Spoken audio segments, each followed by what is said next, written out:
Welcome to Solvetic, your channel to always learn technology easily. Below in the description, you will find useful links we used in this video.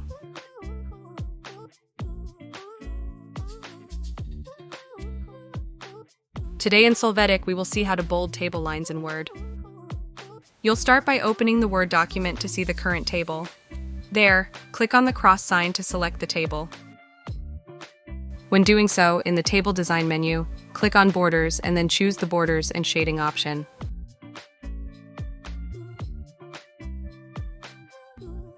In this window, you can choose a border style or color for the cell lines. In the Width field, choose one of the available options to use. Please note that the table must be in the Apply to section.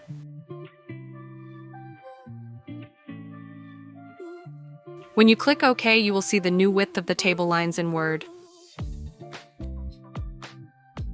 Hey, remember to subscribe Solvetic channel.